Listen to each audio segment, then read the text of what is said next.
Melanie Conklin, the author of Counting Time, and more recently, Every Missing Piece. And in this video, I want to talk about where I get my ideas. That is a question that I get at almost every school visit or virtual visit from students. They always want to know where I find my ideas. The answers are actually pretty straightforward. The first place that I find a lot of ideas is reading other books. I am a big fan of reading. I was a lifelong reader for many, many years before I even started writing books. So if I'm ever looking for a topic that interests me or something that really resonates in my heart, I go and read other books.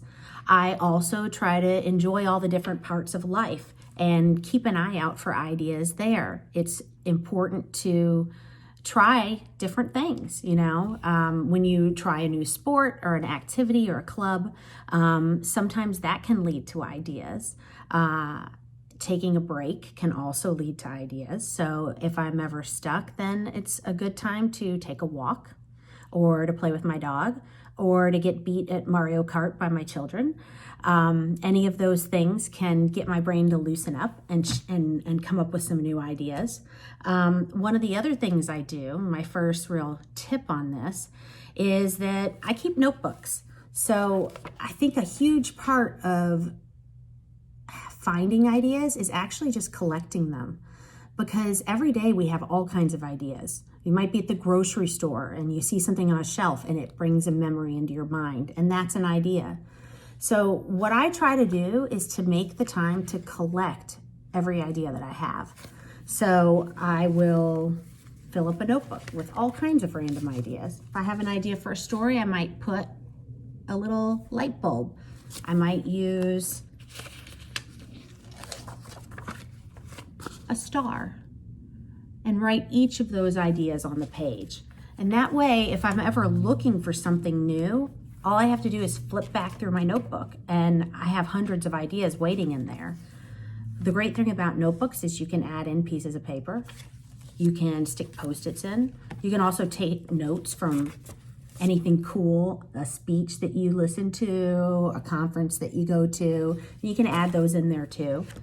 My notebooks are a really valuable source of ideas because I take the time to collect them. I also will write those ideas down on my phone if I'm out. It's important to just stop, collect your idea, and then go on with your day. One of the other things that I use is something you might not have heard before. I call it the bag of possibilities. And I'm sure you're sitting there saying, what is that? Well, this is a tote from the Princeton Children's Book Festival, which is super fun. If you're in New Jersey, you should definitely go when it's held again in the future. This one was designed by Greg Pizzoli, who's a great picture book illustrator. But what I use this bag for is as a starting point in case I get stuck.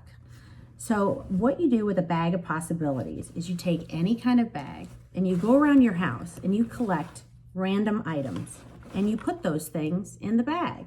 This is a really fun game to play with your kids too if you want to clean up their junk. You say, guys, go bring me 10 different objects. And they usually really enjoy doing that. Here's something with a whistle on it. There's also a bunch of different words in here. So if I come across a word that I find interesting, sometimes I will write it down and I will throw it in the bag. And I build up this collection. And if I ever get stuck and I need a new idea, I can always just reach into the bag and pull out a random object or word and then use that to help me come up with a new idea, whether that's for a scene, for a character, or a whole new idea for a story. This is a really great thing to have in a classroom. I recommend doing it. All the kids can bring something in from home. They can also do this virtually. Everyone can bring a different object with them to the screen and hold it up and share it. And then you could pick other people's objects and use that as a starting point for a little story.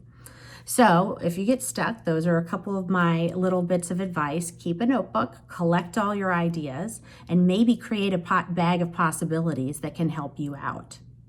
Thanks, and I'll have more writing tips in some other videos. Bye.